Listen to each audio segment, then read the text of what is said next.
இப்போ வெளிநாட்டிலலாம் நிறைய வந்து இந்த ரீல்ஸ் அதெல்லாம் எடுக்கிறாங்களா, அங்கே வந்து பார்த்திங்கன்னா குழந்தைங்களை வச்சு தான் எடுக்கிறாங்க.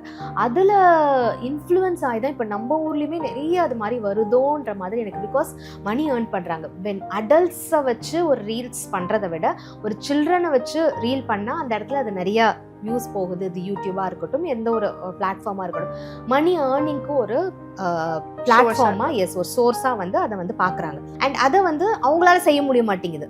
அது குழந்தைங்க கிட்ட போகிறாங்க. ஏன்னா குழந்தைங்க வந்து அந்த சைல்டிஷ்னஸாக இருக்கும் போது நம்ம ரசிப்போம். பட் அதை மீறி வந்து அவங்களுக்கு ஒரு அடல்ட் கண்டென்ட்டை கொடுத்து பண்ணும்போது அது எங்கேருந்து வரும்?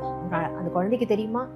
இது வந்து அப்பா அம்மா கிட்டே தான் வந்தப்போ என் குழந்தை வந்து இந்த சூரியவம்சம் படத்தில் வர மாதிரி பாட்டிலேயே நம்ம ஃபேமஸ் ஆகணுன்றதெல்லாம் வந்து நம்ம நிஜ வாழ்க்கையில் நடக்காது. மாதிரி இப்போ இருக்கிற பேரண்ட்ஸ் எல்லாருமே வந்து ரொம்ப சீக்கிரமாக என்னோட குழந்தை வந்துட்டு ஒரு பெரிய பர்சனாலிட்டி ஆகணும், ஒரு பெரிய ஸ்டார் ஆகணுன்றதுக்காக வந்து நிறைய இது மாதிரியான விஷயங்கள் பண்ணுறாங்க. இதை வந்து ஒரு ஹாபியாக வச்சுக்கலாம். பட் ஹாபியாக வச்சுக்கும் போது கூட இல்லை, அதில் வந்து நீங்கள் கேட்ட எவ்வளோ என்ன ஏஜ்ன்றது என்னை பொறுத்த வரைக்கும் நாட் below 16 years.